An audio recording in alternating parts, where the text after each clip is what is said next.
لقد كان لكم في رسول الله أسوة حسنة لمن كان يرجو الله واليوم الآخر وذكر الله كثيرا.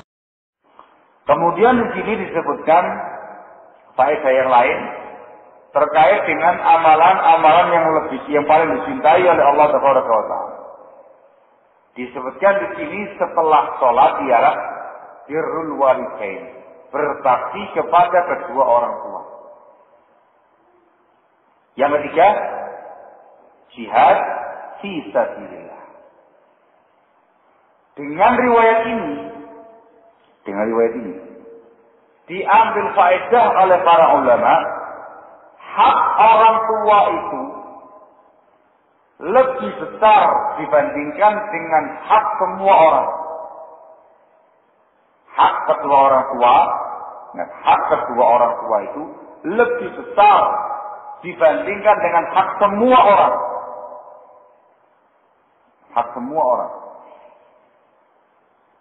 Sebab ini bukan nomor 2. Setelah haknya Allah, setelah pada waktunya, yang kedua langsung haknya kedua orang tua. Birrul walidain. Barakallahu. Lebih besar mana haknya Rasul atau haknya orang tua? Masih yang kita makan. Ya. Lebih besar mana haknya Rasulullah ataukah haknya orang tua? Haknya Rasul. Gitu ya. Allah ya. Tapi di sini nggak disebutkan. Yang disebutkan cuma as-salatu ala waqtiha. Salat pada waktunya. Ini kan haknya Allah. Yang kedua, birrul walidain, haknya orang tua. Yang ketiga, jihad fisabilillah itu hak secara umum kaum muslimin. Kita katakan haknya Rasul itu lebih utama, lebih besar daripada haknya orang tua. Kenapa? Karena haknya Rasul itu sama dengan haknya Allah Subhanahu wa taala.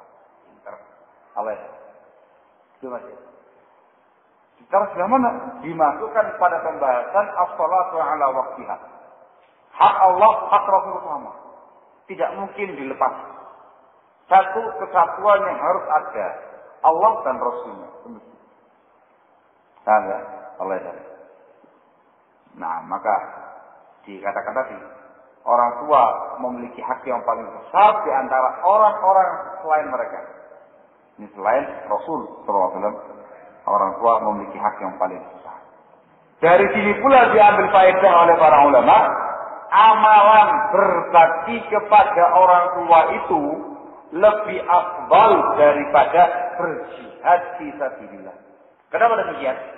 Dalam riwayat ini, birrul walidain nomor 2. Jihad nomor berapa?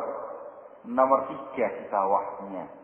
Menunjukkan yang namanya birrul walidain berbakti kepada kedua orang tua itu lebih afdal daripada berjihad fi sabilillah. Namun di sini ada perincian, yaitu terkait dengan masalah hukum jihadnya. Jihad itu hukum asalnya ialah fardhu kifayah dan bisa menjadi fardhu ain dalam beberapa kondisi. Kondisi yang pertama, ketika musuh sudah menyerang wilayah muslim. Itu sudah menyerang kita. Yang nggak ada alasan untuk lari. Nah, atau minta izin. Tidak bisa. Semuanya fardhu ain untuk berjihad. Atau yang kedua,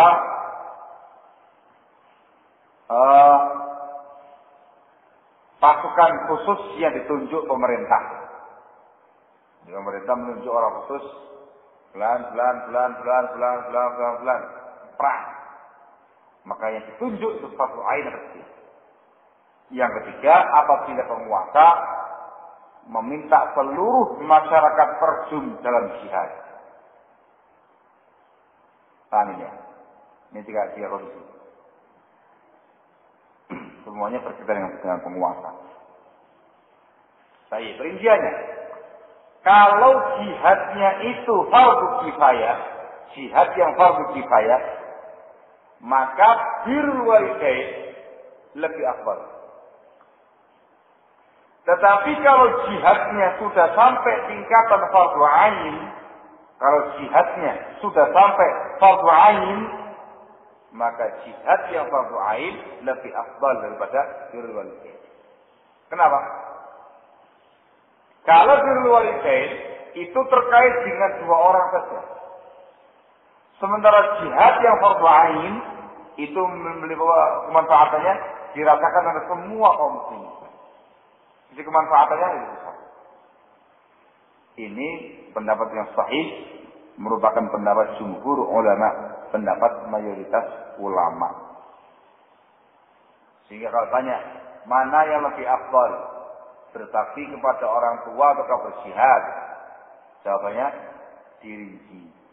Kalau jihadnya fardu kifayah, maka berbakti orang tua lebih afdal. Tapi kalau jihadnya fardu ain, jihadnya lebih afdal. Barakallahu.